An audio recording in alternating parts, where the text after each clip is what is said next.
Olha lá, tá gravando. Vamos ver os exemplos de subespaços vetoriais aqui. Primeiro exemplo que ele passa, turma. Imagina que o V é o R3, por isso que eu já deixei aberto aqui o GeoGebra, R3. Quando ele diz aqui V igual a R3, ele está falando de todos os pontos do espaço, né? Então, a gente visualiza dessa forma. Esse vermelho aqui é o eixo X. Aqui na figura aqui do GeoGebra, o vermelho representa o eixo X, o verde representa o eixo Y e o azul representa o eixo Z. X, Y e Z. Aqui é o espaço, é uma representação do R3. Então ele diz o seguinte, olha só que interessante o que ele fala aqui. Seja W, quer dizer, ele quer dar um exemplo de um subespaço do R3. Seja W um plano passando pela origem. Veja geometricamente a validade de 1 e 2. Então, vamos colocar aqui um plano passando pela origem. Claro que, primeira pergunta natural, professor, por que passando pela origem? Já expliquei, porque tem que ter o O. Se não tiver o O, não é espaço, não é subespaço. Então, vamos colocar um plano passando pela origem. Aí, eu acho que a maneira mais fácil de colocar é digitando uma equação. Então, vou digitar uma equação aqui qualquer que me venha à mente, de um plano passando pela origem. X, eu vou pegar lá de VGA, né? Conhecimento de VGA. X mais Y mais Z igual a 0. Claro, a equação do plano, a equação geral do plano, vocês se lembram que é AX mais BY mais CZ mais D igual a 0. E quando esse último coeficientezinho D, ele não existe, quando ele é nulo, significa que o plano passa pela origem. Então, eu peguei uma equação de um plano com D igual a 0. X mais Y mais D igual a 0. Então, vocês veem aí na figura que apareceu um planinho que passa bem aqui na origem. Aí ele fala o seguinte, olha, verifique 1 e 2, quer dizer, verifique veja geometricamente a validade de 1 e 2. O que é a validade de 1 e 2? Veja que a soma de dois pontos desse plano cai no plano. E a multiplicação de um ponto do plano por escalar vai cair dentro do plano também, confirmando que o plano é um subespaço vetorial do todo o espaço do R3. Então, eu vou fazer o seguinte, vamos colocar dois pontos aqui nesse plano. Vamos colocar aqui, ponto em objeto. Vamos colocar um ponto aqui, outro ponto ali. Beleza, A e B apareceram aqui, né? Eu posso mover, inclusive, esses pontos aqui livremente. Aqui, deixa eu colocar eles na cor preta para chamar um pouco mais a atenção aqui. Ó. Configurações. Pá, pá, olha lá. Olha lá, está destacando agora um pouco mais. Bom, esses pontos aqui, vamos colocar um ponto na origem aqui também. Esse ponto na origem aqui, ó. Pum. Tá? Esse ponto seria o O. Vamos ver se dá para mudar o nome dele para O. Não sei se dá para... Deixa eu ver aqui, nome. O, será que dá para colocar O? Ó, olha lá, já mudou. Deixa ele preto também. Então tá lá. Então tem aqui, ó, ponto O, que é a origem, e dois pontos A e B que estão no plano. Eu posso até mudar aqui que ele continua lá. Já aparece escrito ponto em equação 1. Equação 1 é o plano. Só que, claro, aqui no GeoGebra eu acho que ele não soma diretamente pontos, ele soma vetores. Só que a gente já aprendeu aqui em VGA e nesse curso aqui, nas duas situações, a gente aprendeu que a soma, as coordenadas de dois pontos são iguais, idênticas às coordenadas de dois vetores que saem da origem e vão até aquele ponto. Então, se a gente quer saber a soma dos pontos, é muito simples. Faça dois vetores que vão da origem até eles e soma os dois vetores. É como se você estivesse somando os pontos. Então, vou colocar os vetores aqui. Colocar um vetor que vai da origem O até A. Olha lá, vetor OA, já apareceu. Você vê que ele tem exatamente as mesmas coordenadas do ponto A. Ponto A, 0,86, 0,86, menos 4,25, menos 4,25, 3,39, 3,39. A mesma coisa vai acontecer aqui com o OB. Olha lá. Tá lá.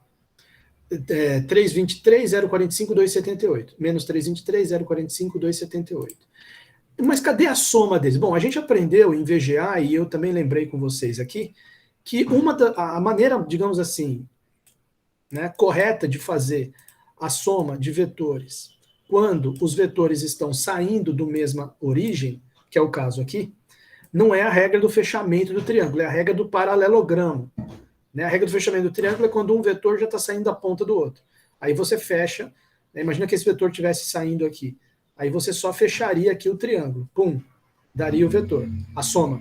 Aqui, como eles estão saindo do mesmo ponto, a gente faz a regra do paralelogramo. Eu vou fazer rapidinho aqui. Pega para você enxergar o paralelogramo, pega uma reta paralela a esse vetor aqui, passando por aqui. Olha lá. Pega outra reta paralela a esse vetor, passando por aqui. Então,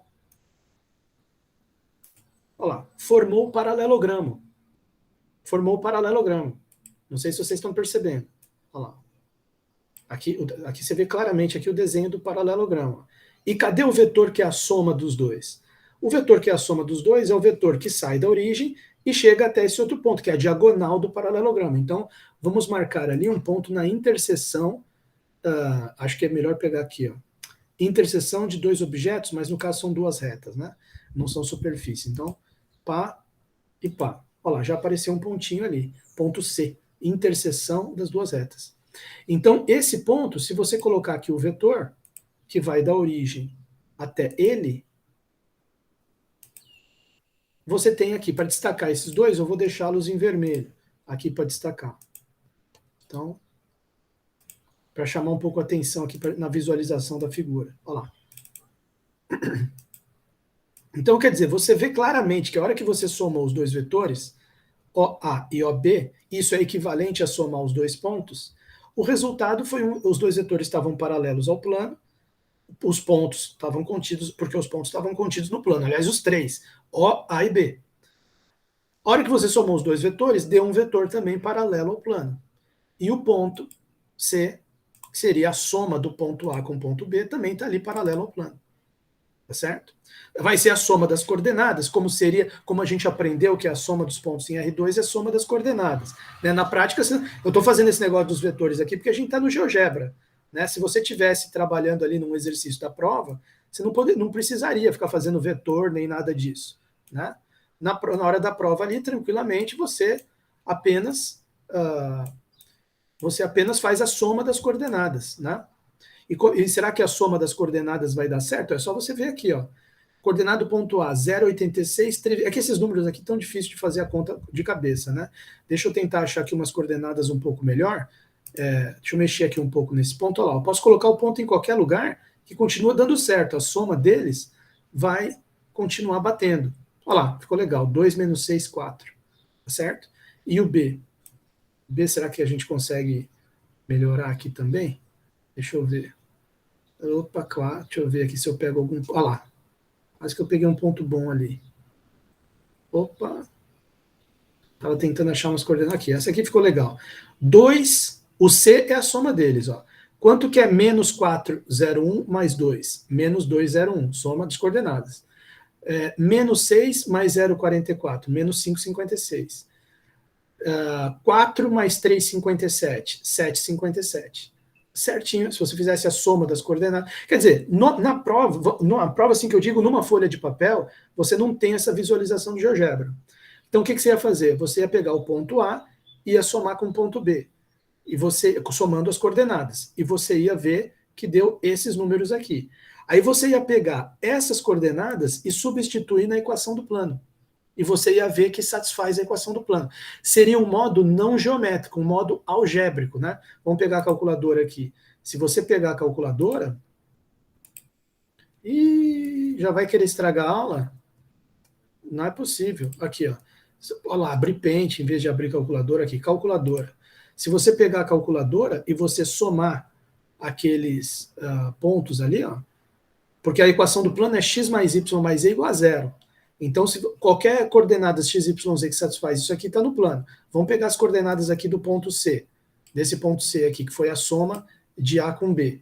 Do ponto A que está aqui com B. As coordenadas de seção. Menos 2,01. Lá, se você somar 2,01 menos, mais menos 5,56, 5,56 menos igual, olha lá, menos 7,57 mais 7,57 vai dar zero, tá?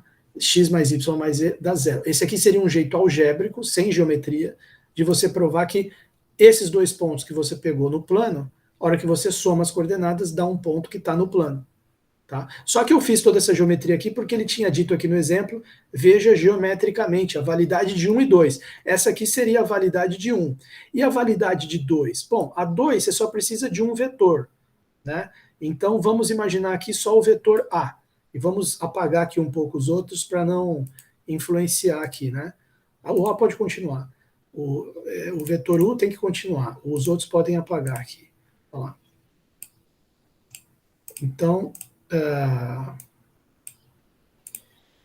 se você pega um vetor A e você multiplica ele por um número, então vamos pegar aqui o vetor A, que corresponde ao ponto A, e vamos multiplicar ele todo por 2. Então, deixa eu colocar um ponto aqui, ponto em objeto, e esse ponto D, eu vou colocar as coordenadas D. Ah, não, mas aqui não dá para mexer a coordenada, né? Não, então deixa eu desfazer isso aqui. Tira esse ponto aqui, vou colocar um ponto num lugar qualquer, porque eu preciso alterar a coordenada depois. Coloca um ponto aqui num lugar qualquer, que é esse ponto D, e aí eu vou fazer o seguinte, eu vou colocar as coordenadas, você vê que ele está até fora do plano, né? Eu vou colocar as coordenadas dele exatamente iguais, 2 vezes as coordenadas de A. E nós vamos ver o que vai acontecer. Então, as coordenadas de A é menos 0,62. Quanto que é 2 vezes 0,62? Seria 1,84, né? Então, vamos colocar aqui. Menos 1,84. Vamos ver o que vai acontecer. Menos 1,84. Enter. Ó. Depois, menos 1,76. Quanto que é 1,76 vezes 2? 3,52, é isso? 3,52. Então, menos 3,52. 3,52. Enter. E o último é, mexendo o pontinho D de posição ali.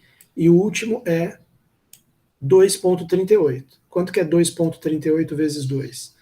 4,79? Não, 4,76. 4,76.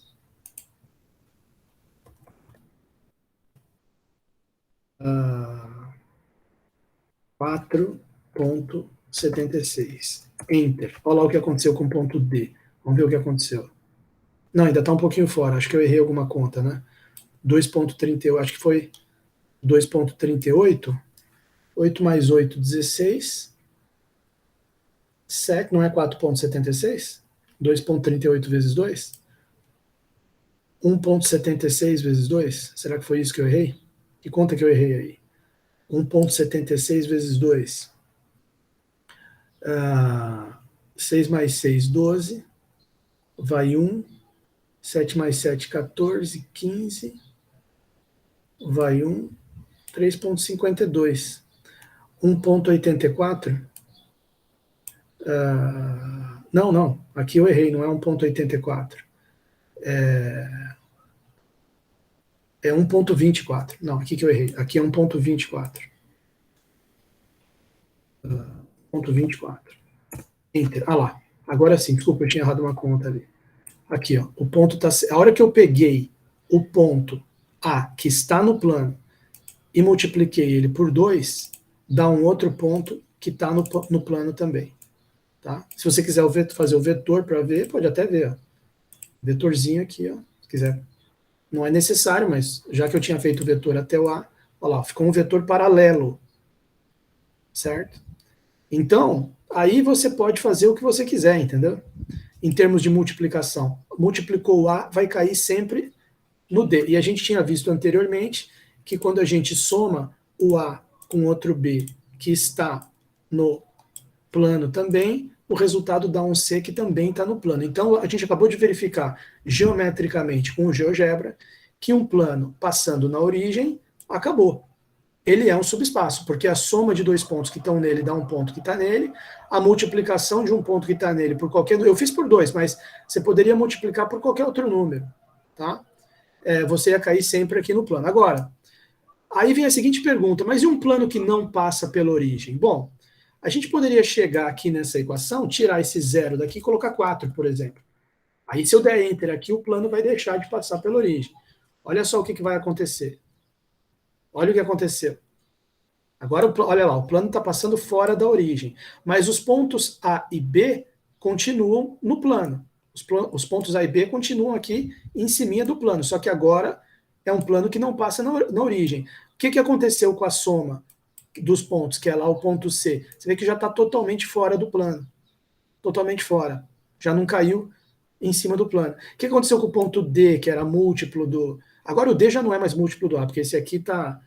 O D já não está mais correspondendo, que eu teria que alterar aqui, porque alterou o A também, né? Então deixa eu tirar fora aqui o D e tirar fora esse vetor para não confundir. Mas o da soma já mostra que falhou, porque A pertence ao plano, B pertence ao plano, e A mais B, que é o ponto C aqui, deixa eu tirar a reta que está poluindo um pouco aqui.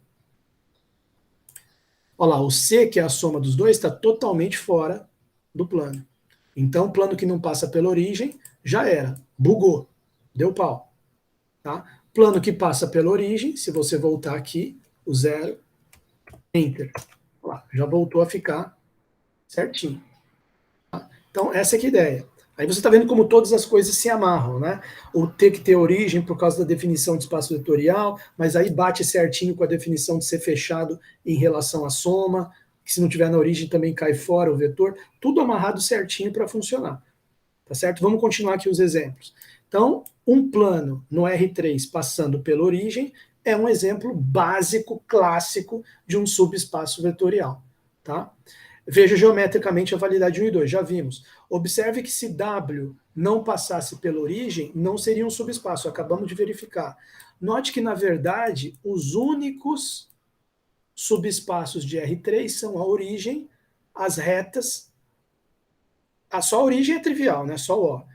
As retas passando pela origem e os planos que passam pela origem e o próprio R3, que é trivial também. Então, quer dizer, no R3, fora os triviais, que é todo o R3 e só o O, fora esses, os únicos subespaços que ele vai ter vão ser retas passando pela origem e planos passando pela origem, porque são as únicas figuras geométricas nas quais vão acontecer isso que eu mostrei aqui, a soma cair dentro do próprio conjunto, a multiplicação por escalar. Por exemplo, você pega uma reta aqui passando pela origem.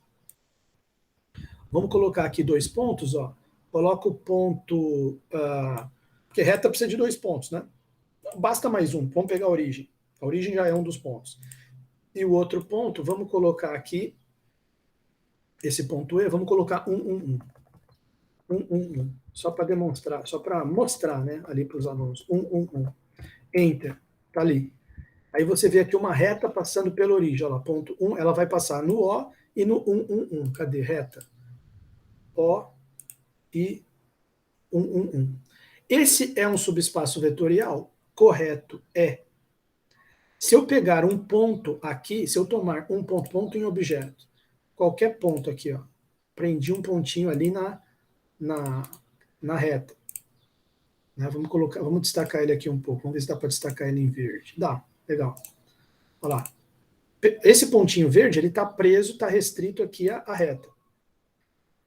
Se eu pegar esse ponto e somar com outro, seria a mesma coisa que somar um vetor que vai da origem até um ponto, somar com outro vetor que vai da origem até outro ponto. Os dois vetores vão estar paralelos a essa reta. A hora que eu somar os dois, o resultado vai ser um vetor paralelo à reta também. Tá? Então, obviamente. Agora, e múltiplo por escalar? A mesma coisa, você pega o vetor aqui, multiplica por 2, ele só cresce, ele só dobra o tamanho, continua em cima da mesma reta. Então, ela é fechada em relação à soma e à adição. Tá certo? Então, reta passando pela origem é um subespaço, plano passando pela origem é um subespaço. São os dois tipos de subespaço não trivial, tá certo? Que a gente tem. A gente viu isso aqui geometricamente conforme o exercício pediu, né? No caso do plano, que ele tinha falado aqui para ver geométrica, porque agora ele já vai mudar aqui, vai passar para um outro exemplo. Antes da gente fechar esse exemplo, vamos anotar ele aqui na lousa, né?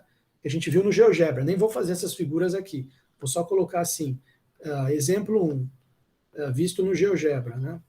Exemplo 1, entre parênteses, visto no GeoGebra.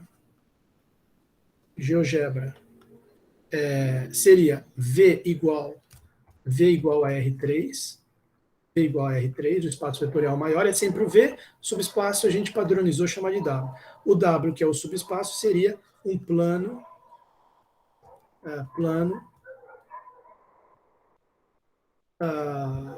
passando pela origem. Então, eu dei ali como exemplo, aí você pode falar, professor, tudo deu certo porque você pegou esse exemplo aí desse plano X mais Y mais Z. Repare que se eu mudasse a equação do plano, continuaria dando certo, né? Vamos supor que eu colocasse X, contanto que ele passe pela origem, menos 2Y mais 3Z. Já vai, ó, vou dar Enter. Enter. Mudou totalmente o plano de posição, mas continua dando certo ali, ó. A soma dos pontos A e B continua dando um ponto C que está aqui no plano, certo? Então, esse negócio que foi só por causa da equação que eu peguei, nada a ver. Então, eu vou colocar aqui genérico já. Vou colocar assim, plano passando pela origem, AX, esse plano π seria AX mais BY mais CZ igual a zero. Como que você provaria a propriedade I? Aqui, só que agora sem GeoGebra, como um exercício de álgebra linear mesmo. Sejam U e V dois pontos, ou dois vetores, no caso, pertencentes ao plano π, isso significa que você pode escrever U assim, U igual a, vamos dizer assim, x1, y1, z1.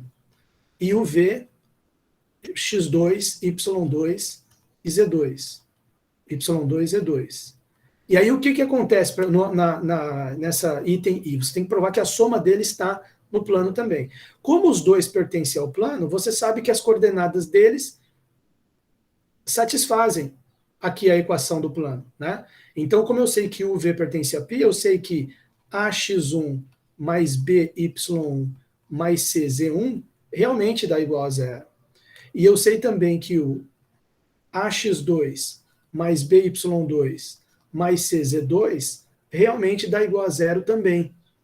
Então, o que acontece? Eu preciso provar agora que é a soma. Só que a soma, U mais V, ela é igual a x1 mais x2, vírgula, y1 mais y2, vírgula, z1 mais z2. Será que ela está no plano? Eu pego as coordenadas e substituo na equação. Vai ficar a x1 mais x2 no lugar de x, mais b, y1 mais y2, y1 mais y2 no lugar de y, mais c, z1 mais z2 no lugar de z. E aí eu verifico que isso aqui vai dar quanto? Será que vai dar zero? Ué, faz a distributiva.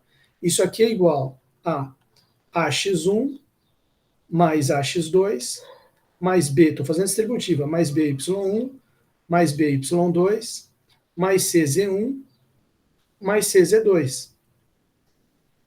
Isso aí vai dar igual a quanto? Reagrupa aqui os termos. Por exemplo, ax1, vou reagrupar aqui com mais by1 e vou reagrupar aqui com cz1. E o outro, ax2 mais by2 mais cz2. Mais cz2. Isso aqui dá igual a quanto? Isso aqui vai dar igual a... Por que eu sei que essa parte aqui dá zero? Já estava escrito aqui em cima. ax1 mais by1 mais cz1 dá zero. Por quê? Porque o U pertence ao plano. Então vai ficar... Isso aqui dá... o resultado disso aqui é zero. E o resultado dessa outra parte aqui é zero. E 0 mais 0 dá igual a zero. Então, o fato de que a hora que eu peguei as coordenadas dessa soma, vetor soma, substituí na equação do plano, deu zero, significa que ele está satisfazendo. Então, ele está no plano. Então, o U mais V, com certeza, pertence ao plano π. Ponto final. Tá? Mas e a condição 2? A condição 2 é mais simples ainda. Condição 2. Imagina um Azinho pertencente a R. E imagina que o U pertence a π. U pertence a π. Então, ou seja, x1, U é x1, y1, z1. Aqui, como tem só um vetor, a gente pode chamar de XYZ, né? Então, U igual a XYZ. Bom, às vezes o aluno confunde também com XYZ da equação, né? É melhor chamar de X1, Y1, Z1. X1, Y1, Z1 pertence ao plano π. Então, as coordenadas satisfazem a equação. X1, AX1 mais BY1 mais C, Z1 dá igual a zero. Será que o A vezes U vai dar certo? Mas A vezes U é igual a vezes as coordenadas, x1, y1, z1. E o que é multiplicar essas coordenadas aqui? Você multiplica cada uma delas. Vai ficar ax1, vírgula ay1, vírgula az1. Aí você pega essas coordenadas, substitui na equação, a equação vai ficar assim. Eu não posso pegar porque já tem A aqui na equação. Deixa eu mudar a letra. Deixa eu colocar lambda. Seja um lambda pertencente a. Puta, né? Eu esqueci que já tem A na equação ali. Vamos usar uma outra, porque já tem esse Azinho aqui. Ó. Vamos usar uma outra letra. Vamos usar a letra lambda para diferenciar. Né? Senão vai confundir ali. Lambda. Então aqui vai ficar tudo multiplicado por lambda. Podia usar B também, beta, qualquer outra letra se quisesse, menos o A para não confundir com a equação do plano. Então vai ficar lambda x1, lambda y1, lambda z1. Substitui isso na equação do plano, vai ficar A vezes lambda x1 mais A vezes lambda y1 mais A vezes lambda z1. A vezes lambda z1. Isso aqui igual a zero. Como tem lambda nos três termos, pode colocar em evidência. Lambda vezes ax1 mais ay mais... não, peraí. Aqui não é a, aqui é ABC. Puta merda. ABC, peraí. A, BY1, BY1, C, Z1. AX1 mais BY1 mais C, Z1 igual a...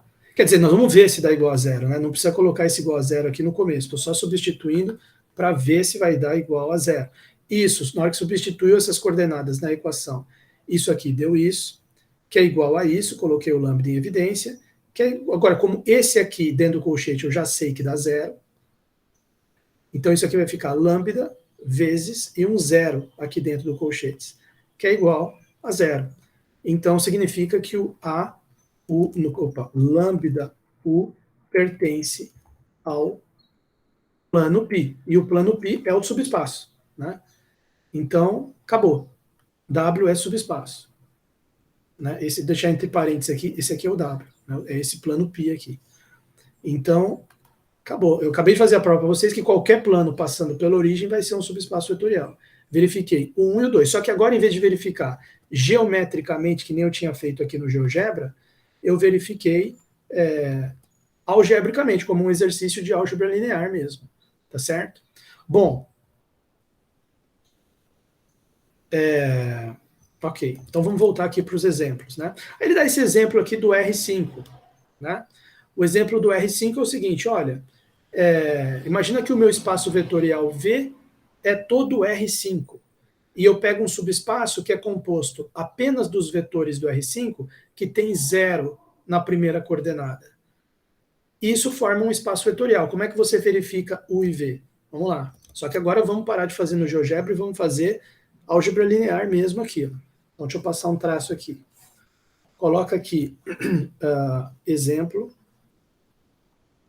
V igual ao R5, e o seu subconjunto W é W igual conjunto de todos os pontos do R5 que tem zero na primeira coordenada.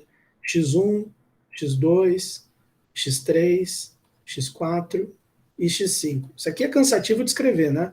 Para XI pertencente a reais. Então, você tem que, para verificar que isso aqui é um subespaço, você tem que verificar as duas propriedades, que nem eu fiz ali no exemplo anterior.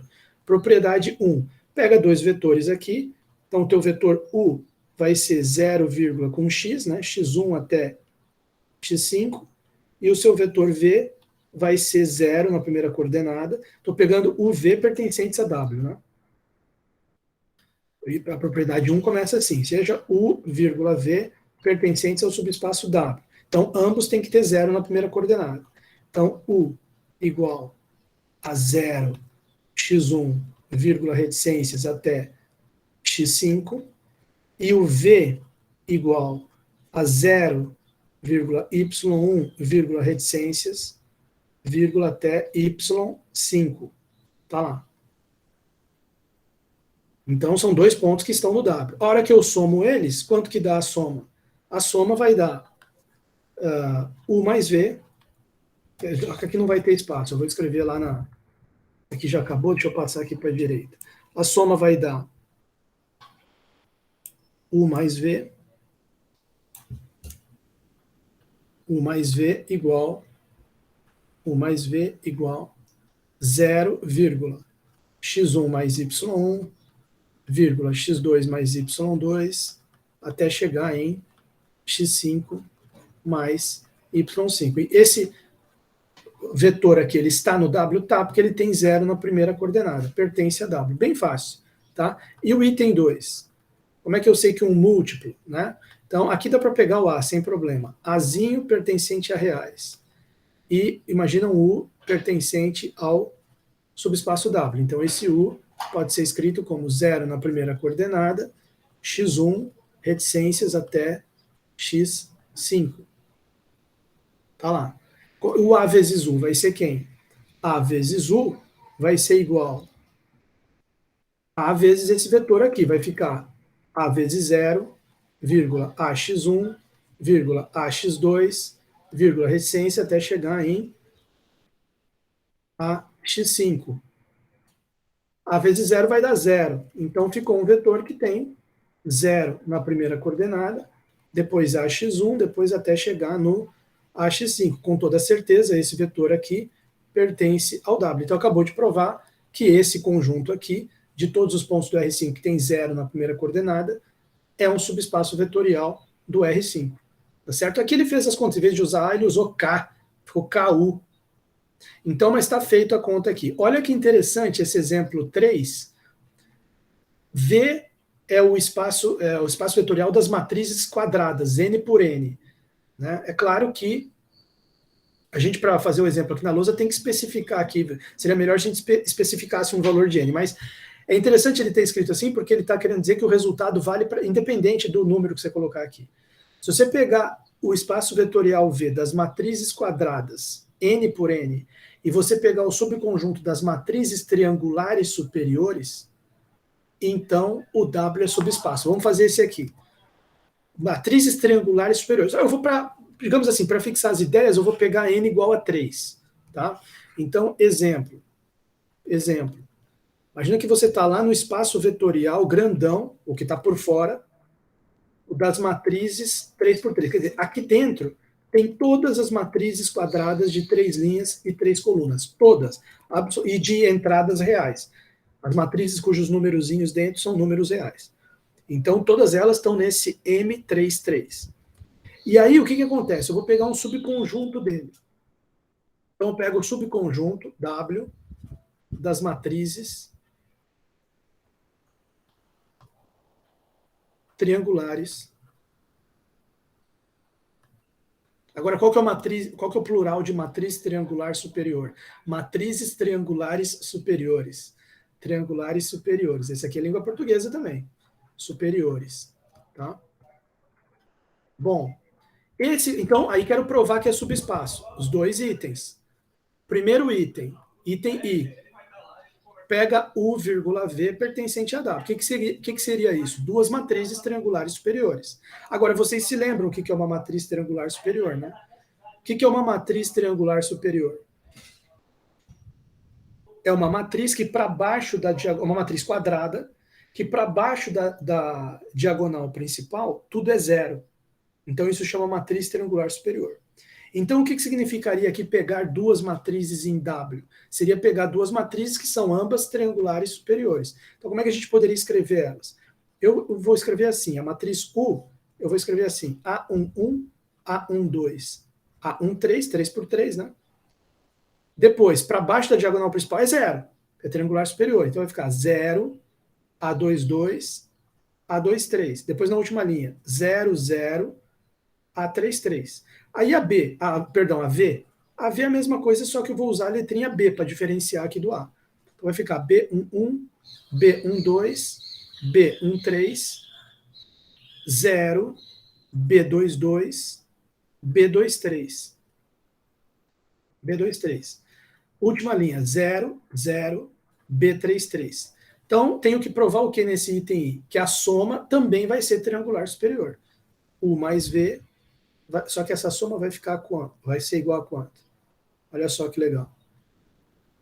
A11 mais B11.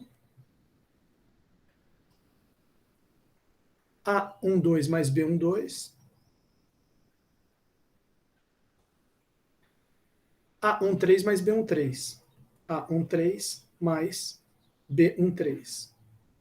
Somou, né? Aqui. Depois aqui, 0 mais 0 é 0. 0 mais 0 é 0. Aí aqui, A22 mais B22. 0 mais 0 é 0 aqui. E os dois últimos termos vão ficar A23 mais B23, A33 mais B33. Deu uma matriz triangular superior? Deu. Isso aqui pertence a W. Pois é a matriz triangular superior. Item 2. Item 2. Se eu pegar um Azinho pertencente a reais, aqui Azinho vai confundir com esse A, vamos pegar outra letra, vamos pegar beta. Se eu pegar um beta pertencente a reais e pegar uma matriz U triangular superior, será que o beta U vai estar no W? Claro que sim, né? Beta U vai ser igual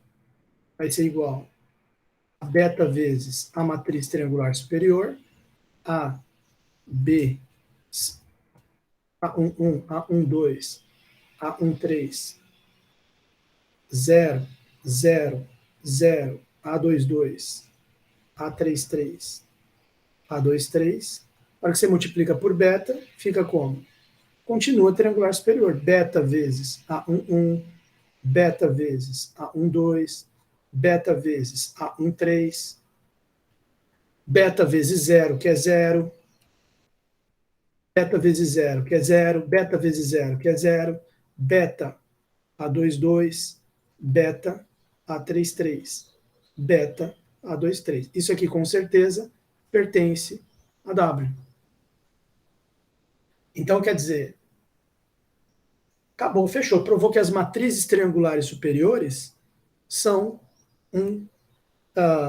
são mais do que um subconjunto, são um subespaço vetorial das matrizes 3x3.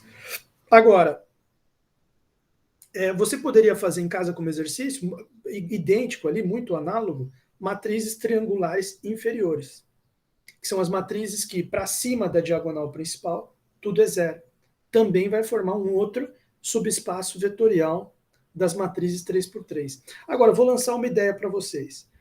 Se eu tenho lá as matrizes 3x3 e eu pego as matrizes triangulares superiores, eu chamo isso de W1, é um primeiro subespaço.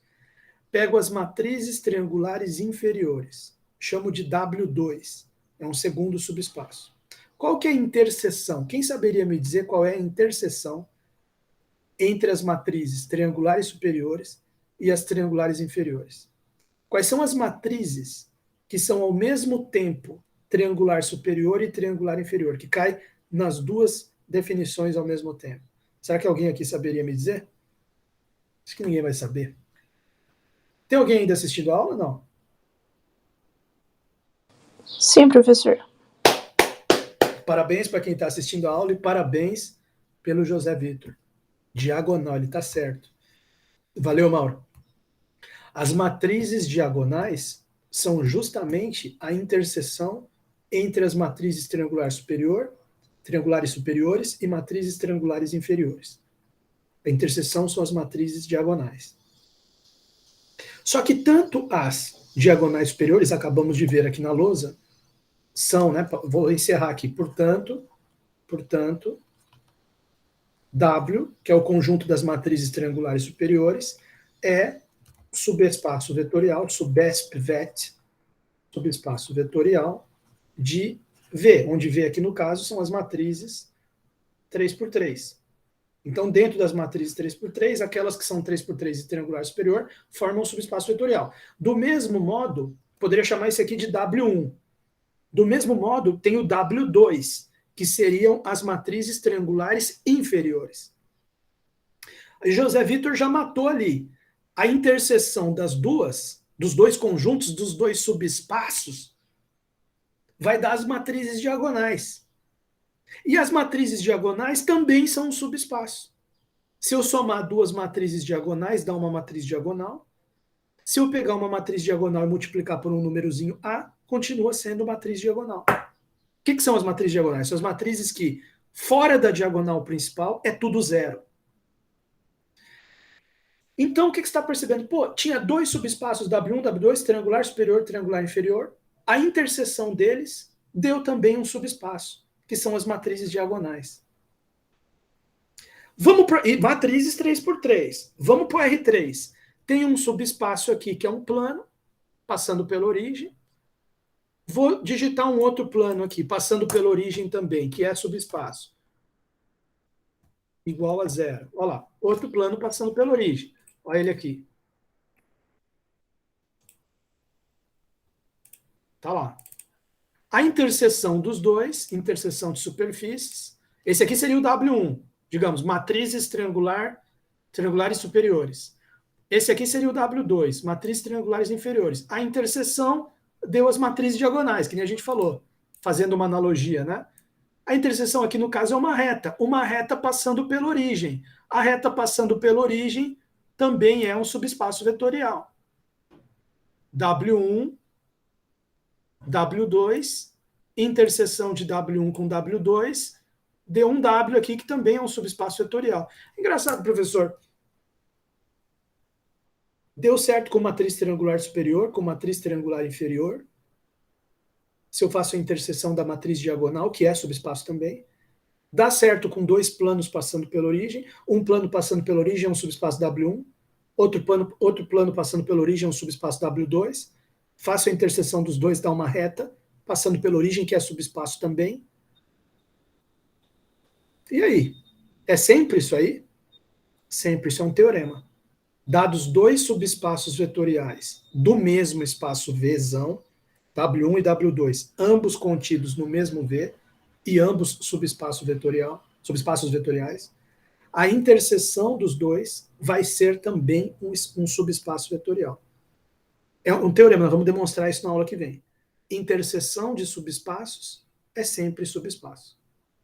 Interseção. E a reunião? Porque tem também essa operação entre conjuntos. A interseção, o símbolo é uma ferradura, assim, um U de cabeça para baixo. Mas a união é o U de cabeça para cima. A união de dois subespaços vai ser sempre um subespaço? Aí não. Aí tem como dar um contra-exemplo. Vários contra-exemplos. Mas não é. Pode ser que às vezes seja, pode ser que não seja, mas não é teorema. Não é assim. Sempre a união de dois subespaços vai ser um subespaço. Não vale essa regra. Mas da interseção vale. Bem legal isso, né? Interseção de subespaços é subespaço. Já estamos visualizando isso com as matrizes triangular superior e triangular inferior e também com dois planos no R3. Dá para ver claramente ali. Tá? Bom, continuando aqui os exemplos, né? Vídeo de exemplos aqui a gente está gravando. O próximo, esse exemplo 4, ele é de uma importância, nós vamos fechar a aula com chave de ouro, analisando esse exemplo 4. Porque o exemplo 4, ele vai dizer uma regra geral para a gente. Também, como eu acabei de passar uma regra geral para vocês, interseção de subespaços é sempre subespaço. Isso é um teorema, vamos até demonstrar na próxima aula. Vamos ver aqui no exemplo 4 uma outra regra geral, que é a seguinte. Uma situação importante que aparece, em que aparece um subespaço, é obtida ao resolvermos um sistema linear homogêneo. Então, resumindo, sempre o conjunto solução de um sistema linear que seja homogêneo, o conjunto solução vai ser sempre também um subespaço vetorial. Do Rn, onde n é o número de incógnitas que tem. Então, aqui no caso, ele está dando um exemplo com um sistema que tem três incógnitas, x, y, z. Então, e ele é homogêneo. Como é que eu sei que é homogêneo? Eu olho depois da matriz dos coeficientes aqui, que são a das incógnitas, eu olho aqui depois do sinal de igual, é tudo zero. Matriz dos termos independentes, tudo igual a zero. Isso é indicativo de um sistema homogêneo. Então, note que o conjunto solução de um sistema homogêneo, ele está dentro do R3, o conjunto solução. Por que eu sei que está dentro do R3? Porque tem três incógnitas, x1, x2 e x3, x, y, z aqui no caso. Então, certamente, seja qual for o conjunto de solução desse sistema linear homogêneo, ele vai formar um subespaço vetorial dentro do R3. Se não for homogêneo o sistema, não forma subespaço. Por quê? Porque num sistema não homogêneo, o 0, 0, 0 já não vai ser solução. Se você zerar tudo aqui e não for tudo zero aqui, já vai dar pau em alguma equação. A origem já não vai estar lá. Então já temos aí um problema, né? E a origem tem que estar presente no conjunto para ele ser um subespaço. A gente já discutiu isso nessa aula. Agora, se o sistema for homogêneo, sempre vai ser subespaço? Sempre vai. Vamos provar isso aqui. Agora, só lembrando um pouco do sistema linear homogêneo. Você lembra que sistemas lineares têm 3 opções. Impossível, que é o que não tem solução.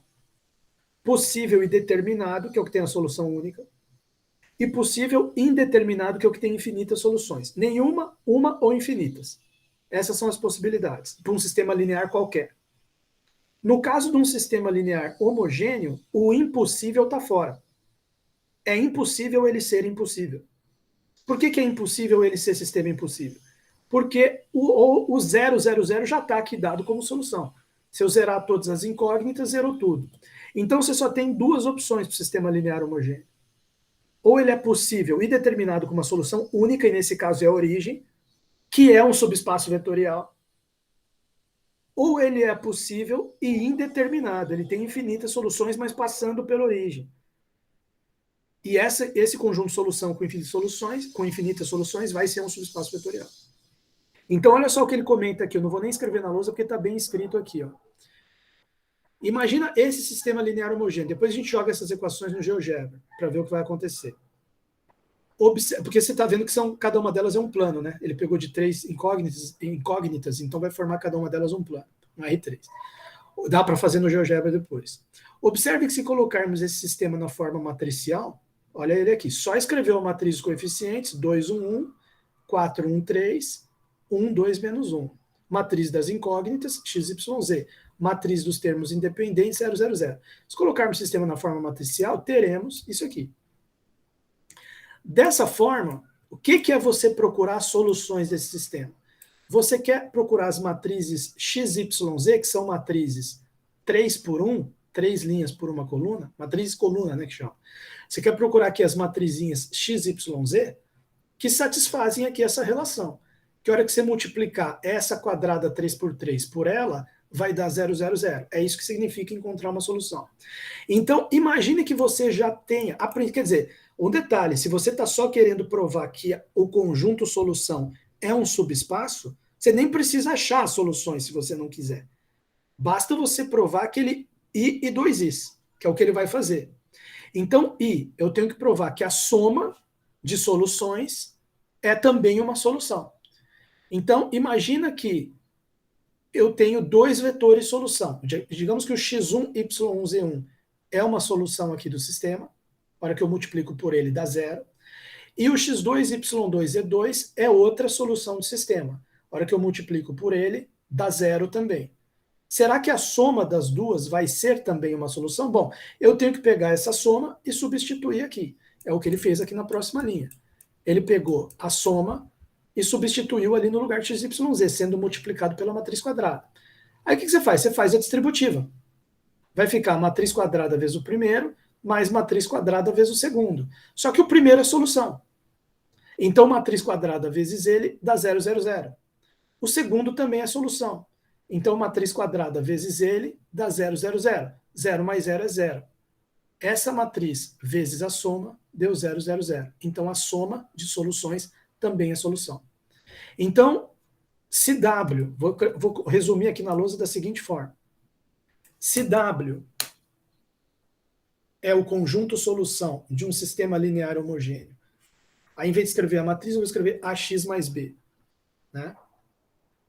Então, o exemplo de espaço vetorial aqui no caso é W igual conjunto solução. Vamos colocar o V também, né? O V seria o Rn. V igual a Rn. E o W é o conjunto solução de um sistema linear homogêneo com N incógnitas. Conjunto solução de um sistema, tudo abreviado aqui, hein? Conjsol de um sistema linear homogêneo. Conjunto solução de um sistema linear homogêneo com N incógnitas. Então, ali no caso foi R3 e 3 incógnitas, ali no caso do exemplo que ele está colocando no livro. Né? Bom, então, como que a gente pode justificar isso aqui? Você viu como ele fez. Ele colocou um sistema linear homogêneo, só que ele colocou um específico aqui. Depois a gente coloca ali no GeoGebra. E eu vou colocar aqui, no caso, um sistema linear genérico. Vou colocar assim, seja o sistema, que no caso vai ser linear e homogêneo. Matriz Azão, que é aquela matriz quadrada, vezes matriz Xão, que é aquela matriz coluna XYZ, igual a O, que é o 000. Então, item I. Imagina que X1 e X2 são soluções, vírgula. X1, vírgula, X2 pertence... faltou escrever o W, né? Mas W já está escrito aqui em cima, nem vou escrever de novo. Tá? W é o conjunto solução. É isso que você não pode esquecer. W é o conjunto solução. Então, seja X1 e X2 pertencentes ao W. Então, isso significa que X1 e X2 são soluções. Ou seja, se eu fizer azão X1, isso dá igual a O, e azão X2, isso aqui dá igual a O também. Então, o que vai acontecer? A soma A X1 mais X2, a soma você faz a distributiva, AX1, exatamente o que ele fez ali, só que aqui eu estou fazendo genérico. AX2 vai dar igual O mais O, que é igual a O. Então acabou. A soma, isso significa que X1, logo, consequentemente, é isso aqui que eu acabei de fazer, o X1 mais X2 pertence ao W também. X1, X2 pertence a W, implicou que X1 mais X2 também foram solução do sistema, também pertencem a W. Ponto final. Agora o item 2. Que ele fez aqui também. Ó. Além disso, se multiplicarmos o x1, y1, z1, que é uma solução do sistema, por uma constante k, nós vamos ter matrizona A vezes k multiplicando. Passa o k para fora. Matrizona vezes a solução dá zero. Ficou k vezes zero, que deu zero. Então, acabou. O conjunto solução sistema linear homogêneo é subespaço vetorial. Tá? Então, aqui no nosso caso ficaria assim. Lambda pertencente a reais e pega um x1 que pertence ao conjunto solução do sistema linear homogêneo. E aí você analisa o seguinte, olha, como é que vai ficar lambda vezes x1? Será que ele é a solução? A vezes lambda vezes x1 igual, aí passa o lambda para fora, bem simples. Lambda vezes A x1, o x1 já é solução, então esse A vezes x1 vai dar O, então vai ficar lambda vezes O, e lambda vezes O é igual a O. Então, assim, dessa forma, o lambda x1 também pertence a W. Portanto, de 1 e 2, vemos que o W é subespaço vetorial, do Vzão, claro. Então, quer dizer, guardem aí, estão vendo vários exemplos interessantes hoje. No R3, você viram as retas e os planos, passando pela origem. São subespaços vetoriais. Nas matrizes, a gente comentou aqui as matrizes triangulares superiores, matrizes triangulares inferiores, matrizes diagonais. São todos subespaços vetoriais das matrizes quadradas, N por N. Aí você escolhe lá o N. Eu fiz para 3 por 3, mas valeria para 2 por 2, para 4 por 4, assim por diante. Agora, você está vendo que, voltando para o Rn, o conjunto solução de um sistema linear homogêneo também é um subespaço vetorial do Rn. Então, vai dar, se for no R3, vai dar sempre reta, plano, ou vai dar reta, ou vai dar plano, ou vai dar, se for solução única, o sistema homogêneo, só a origem. mas só a origem eu comentei com vocês hoje que é um subespaço vetorial também. Então, se a gente colocar esse exemplo dele aqui, por exemplo, no GeoGebra, vamos ver as equações dele aqui para ver como é que fica. Cadê? Está aqui. 2x mais 4y mais z, olha lá como é que ficaria. Né? Deixa eu apagar isso aqui.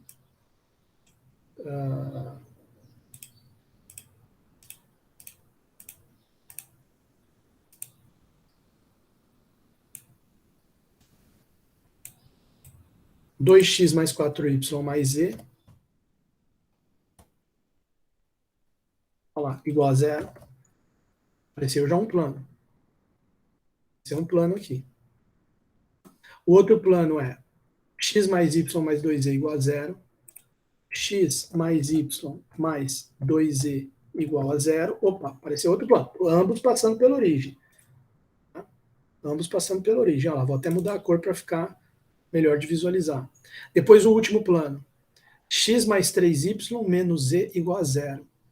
X mais 3y menos z igual a zero. Enter. Agora, vou colocar outra cor aqui também para facilitar. Olha lá. Olha os três planos. Qual é a interseção desses três planos? Você vê que está dando uma reta passando pela origem. Vamos ver essa reta? Pega a interseção primeiro desse com esse, vai dar uma reta. Olha lá. E essa reta já está contida no outro, porque se a gente chamar aqui de novo a interseção agora desse com esse, olha lá, deu duas vezes a mesma reta. Então, quer dizer, é essa reta que é a interseção dos três. Olha lá, a mesma reta aqui, ó, mesmo vetor diretor, a equação vetorial da reta, lá de VGA, x igual a A mais lambda V, x igual a A mais lambda V. Tá lá, ó. Uma reta passando pela origem. Basta você colocar lambda igual a zero, você vê que vai ficar 0, 0, 0 mais 0, 0, 0, x igual a 0, 0, 0. A origem está na reta. Tá? Então, uma reta passando pela origem, ela é a solução do sistema linear homogêneo. Deu um subespaço vetorial do R3. Tá? Bom, o que mais que ele comenta aqui depois disso? Vamos ver o que ele vai comentar. Conjunto solução de sistema linear homogêneo de N incógnitas. Tá, é o que eu já falei para vocês. Não precisa ser só do R3. Pode ser de qualquer Rn, sistema linear homogêneo. Vai ser. Aliás, eu te digo mais. Não precisa nem ser um sisteminha quadrado, como a gente viu. 3 por 3. Se você tivesse, por exemplo, no R5, 5 incógnitas. x1, x2, x3, x4, x5. 3 equações. 3 equações com 5 incógnitas. Tudo igual a zero, igual a zero, igual a zero. As 3. Sistema linear homogêneo. Solução, subespaço vetorial. Tá? Então, quer dizer, subespaços... Então, quer dizer, sistemas lineares homogêneos, seus conjuntos soluções, pouco importa o N, se é R, como ele falou lá, é N. Pode ser no R2, pode ser no R3, e pode ser, inclusive, sistemas não quadrados. Como eu acabei de falar, pode ser um sistema com 3 equações e 5 incógnitas. O conjunto solução vai sempre ser um subespaço vetorial. Tá? Esse aqui no R3 foi legal porque deu para ver visualmente, geometricamente, o subespaço formando. O subespaço é essa reta azul aqui, a solução do sistema, conjunto solução dele, que foi a interseção dos planos, onde cada plano representa uma equação. Mas mesmo em situações onde seria muito difícil ou impossível visualizar, que é o caso do R5, também vai formar uma situação análoga a essa, de subespaço vetorial. Tá? Agora, aqui é interessante, porque para fechar a aula, porque são exemplos de conjuntos que não são subespaço. Então, por exemplo, uma reta que não passa pela origem, aqui, ó. O que vai acontecer? Vocês lembram que quando eu estava fazendo ali no GeoGebra, eu fiz o plano que não passa pela origem, né? E vocês viram que o ponto que era a soma dos dois caía fora. É a mesma coisa que ele está fazendo aqui. A reta não passa pela origem. Então, se você fizer pontos nela, U, V, e somar, vai cair lá num ponto U mais V fora dela. A reta que não passa pela origem não é fechada em relação à adição de vetores. De vetores. Então, ela não satisfaz aquela propriedade I. Então, não é subespaço. E também não tem o vetor nulo, né? Bom, aí, questão do plano, eu já tinha mostrado lá no GeoGebra. W não é subespaço de V, pois existem dois vetores na reta e a soma não está nela. Outra maneira de ver que ela não é subespaço é notar que o vetor nulo não pertence. tá? Eu já discuti isso com vocês também. Esse fato é usado frequentemente para determinar que o conjunto não é subespaço. Isto é, sempre que o vetor nulo não pertence ao conjunto, podemos afirmar que ele não é um subespaço. Mas cuidado, não vale a recíproca. Se você tem o vetor nulo lá, pode ser que também não seja subespaço. Né? Então, por exemplo, ele está fazendo aqui o exemplo de uma parábola. Olha lá. A parábola, ela passa pela origem, ela é um conjunto de pontos do R2? É. Ela passa pela origem? Passa. Mas eu posso pegar dois, a parábola são os pontos x, x ao quadrado aqui no caso. Se eu pegar o 1, 1, ele está na parábola. 1 e 1 ao quadrado, que é 1. Se eu pegar o 2, 4, ele está na parábola? Tá. X igual a 2, y igual a 2 ao quadrado, que é 4. Só que se eu somar os dois, 1, 1 mais 2, 4, vai dar 3, 5. E 3, 5 não está na parábola, teria que ser 3, 9. Ou raiz de 5, 5. 3, 5 não está. Porque não tem a relação aqui do 3 com 5 de x, x ao quadrado. Então ele está fora dessa curva aqui. Então, e a parábola tem o O, ela passa pela origem. Então, ele está chamando a atenção que não é só porque tem o O no conjunto que é subespaço. A relação é o contrário. Se não tem o O, não é subespaço. Naquele exemplo que eu dei lá do Aquidauana, seria assim: se o cara nasceu em Aquidauana, então ele nasceu no Mato Grosso do Sul. Se ele não nasceu no Mato Grosso do Sul, ele não nasceu em Aquidauana. O que você não pode fazer é assim: ah, então, se ele não nasceu no Mato Grosso do Sul, ele não nasceu em Aquidauana. Tá. Então, se ele nasceu no Mato Grosso do Sul, com certeza ele nasceu em Aquidauana. Não, aí tá errado. Se ele nasceu no Mato Grosso do Sul, ele pode ter nascido em Corumbá, em Campo Grande, em outras cidades. Tá? Então você não pode pensar assim: se nasceu em Mato Grosso do Sul, com certeza nasceu em Aquidauana. Mas você pode pensar: se não nasceu no Mato Grosso do Sul, com certeza não nasceu em Aquidauana. Aí são questões de lógica, não são de álgebra linear. Né? Mas são fáceis de entender. Por isso que eu dou sempre esse exemplo da geografia, que fica fácil para o aluno entender. Tá? Bom,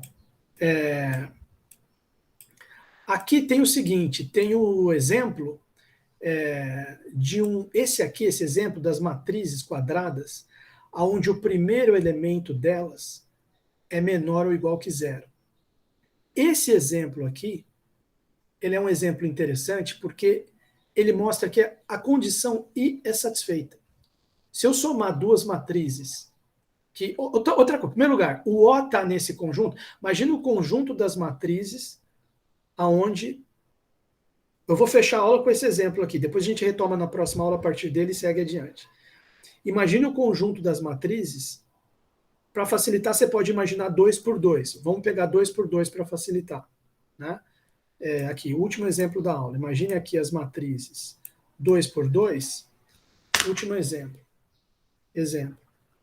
Imagine as matrizes 2 por 2, Vzão igual M2 por 2. E o W, o subconjunto, ele é igual a matrizes com o primeiro termo, A11, menor ou igual que zero. Então, olha só.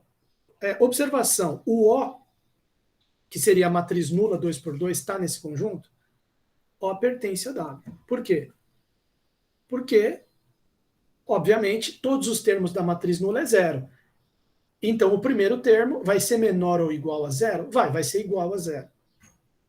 O pertence a W. Né? Porque nesse caso aqui do O, o A11 seria zero. Então, satisfaz isso aqui. Então pode ser subespaço? Pode ser. Tenho que verificar 1 e 2. Aí você verifica 1. A propriedade 1. Propriedade I, no caso. Se eu pegar duas matrizes nesse W, o V, 2 por 2, elas vão ser assim, né? Elas vão ser matrizes do tipo 2 por 2, tais que a soma, a hora que eu fizer U mais V, você vai ficar assim, A11 mais B11, e aqui os outros termos, A12, só que tem que destacar esse aqui. Esse aqui é o que a gente tem que verificar se ele está menor ou igual que zero. Vai ter esse termo aqui, A11 mais B11, e vai ter os outros termos que não tem importância aqui no caso.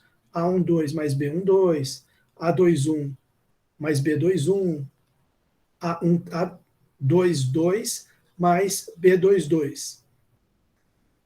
Aí o que acontece? Como U e V pertence a W, o A11 é menor ou igual que zero, e o B11, que é o primeiro termo aqui da V, também é menor ou igual que zero. Então, com A11 mais B11,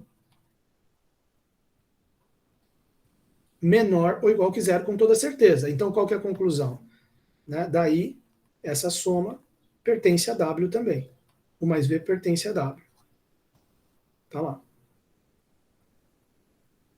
Agora, a segunda condição, você veja só, esse exemplo é ótimo porque ele é um conjunto que tem o O, satisfez a primeira condição, a soma de matrizes com o primeiro termo menor ou igual que zero está dentro do próprio conjunto, mas quando chega no segundo, não satisfaz. Essa condição não é satisfeita. Por quê? Tome uma matriz qualquer e tome um lambda igual a menos 1, pertencente a R, e multiplica ela. Lambda, então vamos pegar uma matriz específica ali, para facilitar. Pegue a matriz A igual a menos 1, essa está no W, 0, 0 e 0. Essa com certeza pertence a W, porque o primeiro termo é menor ou igual que 0. Porém, lambda vezes A vai ficar menos 1 vezes isso aqui, que vai dar a matriz 1, 0, 0. Esse aqui não ficou positivo, então essa lambda A não pertence a W. Esse exemplo é excelente a gente fechar essa aula com ele, por quê? Porque ele é um exemplo de algo que não é subespaço vetorial apenas porque falhou a 2. Tem o O e tem a I. Então, isso mostra a importância de você checar tudo ali para ver se é subespaço. Então, nós vimos aqui dos exemplos que não são subespaço. A gente viu um exemplo de um que falha o O, ele não tem o O nele. Então, já não é subespaço. Além disso, ainda falha a soma. Né? Mas ele não tem o O. Então, esse aqui, digamos assim, ele já falhou na condição 0, que é não ter o O. Esse aqui, ele tem o O, mas ele falha na condição 1, que é a soma. 1 está nele, 2, 4 está nele, mas olha que eu somo, dá um 3, 5 que não está nele. Então, falhou o O no primeiro, falhou o I nesse aqui, mas tem o O. E nesse último exemplo, ele tem o O e tem a condição I, mas falha a condição 2I. Então, eu achei legal esses exemplos, porque eles foram mostrando conjuntos que não são subespaço, cada um falhando num ponto. Um falhou porque não tem o outro falhou porque a soma não bateu, mas tem o O, e o terceiro tem o O, a soma dá certo, mas falha o 2i, a multiplicação por escalar. Tá? Então, essa aula foi legal porque a gente discutiu um monte de exemplos de coisas que são subespaço e coisas que não são subespaço. Espero que tenha sido uma aula proveitosa para vocês. Tá? Aqui ele vai fazer um comentário sobre sistemas lineares que não são homogêneos e depois ele já vai entrar naquela coisa dos teoremas que eu te falei. Repara que o primeiro teorema já é aquele que eu tinha comentado com vocês, que a interseção de subespaço é subespaço. Tá? Só que agora já são 9h17, eu vou interromper o vídeo aqui e a gente segue essa discussão dos subespaços na nossa próxima aula, que vai ser na quarta-feira que vem, tá certo? Aí a gente tem mais